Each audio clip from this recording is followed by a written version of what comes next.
جی ہمارے ساتھ موجود ہیں کشمیر انٹرنیشنل ریلیشن انسٹیٹیوٹ کے چیئرمین الطاف حسین وانی صاحب. ان سے بھی جانتے ہیں کہ ان کی کیا رائے ہے. وانی صاحب، آپ کیا سمجھتے ہیں کہ پاکستان بھارت کے درمیان تعلقات کے دوران یہ جو تجارت ہے یہ ہونی چاہیے کہ نہیں؟ ہندوستان اور پاکستان کے درمیان تجارت یوں تو معمول کے حالات میں تجارت کا کوئی مخالف نہیں ہو سکتا ہے. دو ہمسایوں کے درمیان تجارت ہونی چاہیے اور اس تجارت سے دونوں ہمسایہ ممالک کے عوام کو فائدہ ہو سکتا ہے.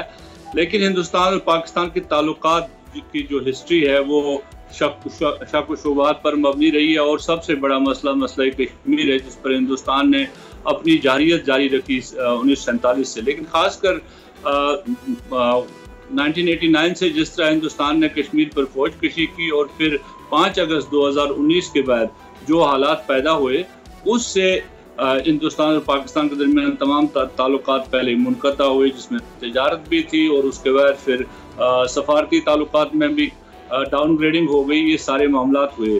تو اس وقت پاکستان کی حکومت نے یہ کہا تھا جب تک ہندوستان 5 اگست 2019 کی پوزیشن پر واپس نہیں جاتا ہے، جو اس نے مقبوضہ کشمیر میں کشمیر کو دو یونین ٹیریٹریز میں تقسیم کیا ہے، اور پھر وہاں پر مختلف جو ہندوستانی قوانین کا نفاذ کر کے وہاں ڈیموگرافک چینجز کے تیزی لائی ہے اور کشمیر کو انٹیگریٹ کرنے کی کوششیں کی. اور جس طرح ہندوستان کی حکومت کی بات چیت کرے تو اس کے ساتھ بات چیت نہیں ہو سکتی ہے. اگر ہم آج کے حالات میں دیکھیں تجارت پر بات کرنا کوئی گناہ نہیں ہے، لیکن دوسری طرف دیکھیں ہندوستان کے جو لیڈرشپ ہے اس کے بیانات کیا ہیں. کیا یہ یک طرفہ کوئی خواہش ہو سکتی ہے؟ اگر یہ کسی کی یک طرفہ خواہش ہو سکتی ہے کہ ہمیں تجارت کرنی چاہیے تو اس کا تو کوئی علاج نہیں ہے. لیکن اگر دوسری طرف آپ دیکھیں ہندوستانی لیڈرشپ کے بیانات، نریندر مودی سے لے کر راجناتھ سنگھ اور پھر امیت شاہ اور دوسرے جو لیڈرز ان کے ہیں، وہ کیا بیانات دیتے ہیں. وہ کہتے ہیں کہ ہم نے گلگت بلتستان اور آزاد کشمیر کو لینا ہے، ہم نے اس پر چڑھائی کرنی ہے، اور دوسری طرف مودی کہتے ہیں میں نے پاکستان کو یہاں تک پہنچایا.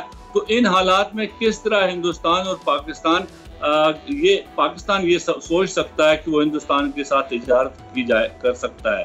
تجارت یا دوسری چیزیں جو بات چیت ہوتی ہے وہ برابری کی بنیادوں پر دو سورن ملکوں کے درمیان ہوتی ہیں، اور اس کے بعد بات چیت ہوتی ہے. میں نہیں سمجھتا ہوں کہ اس وقت کوئی ایسا موقع پاکستان کے لیے جیسے پاکستان یک طرفہ کوشش کرے ہندوستان کی طرف سے. مجھے نہیں لگتا اس وقت کوئی ایسی چیز سامنے آ رہی ہے.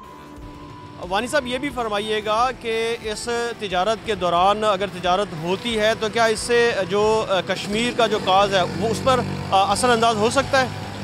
کشمیر جو بھی واقعات پاکستان میں رونما ہوتے ہیں، یہاں پر ہوتے ہیں، اس کا ڈائریکٹ اثر مقبوضہ کشمیر کی تحریک پر پڑتا ہے، اور یہ لازم ہے.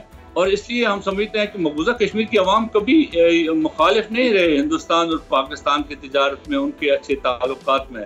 لیکن ساتھ ساتھ مقبوضہ کشمیر کی عوام کی اس کی قیادت کی ہمیشہ سے خواہش رہی ہے کہ ہندوستان اور پاکستان اگر بات چیت کرتے ہیں تو اس بات چیت میں کشمیریوں کی شمولیت ہونی چاہیے، اس بات چیت میں مسئلہ کشمیر ہونا چاہیے. اگر مسئلہ کشمیر کو برعکس رکھ کر آپ کوئی بھی بات چیت ہندوستان کے ساتھ کرتے ہیں، لازماً کیونکہ ہندوستان اس وقت سمجھتا ہے کہ ہم نے مسئلہ کشمیر کو حل کر دیا ہے، ہم نے مقبوضہ کشمیر کو انیکس کر دیا ہے، اور ہم اگلے مرحلے میں گلگت بلتستان اور آزاد کشمیر کو حاصل کرنے کی کوششوں میں لگے ہوئے ہیں. تو اس صورتحال میں کشمیری یہ سمجھتے ہیں یہ کمزوری ہوگی اگر ہم کسی طرح سے بھی پاکستان کی طرف سے یک طرفہ طور پر کسی تجارت، کسی ایسی چیز کی بات ہو جائے جس میں مسئلہ کشمیر یا کشمیر کی قیادت نہ ہو.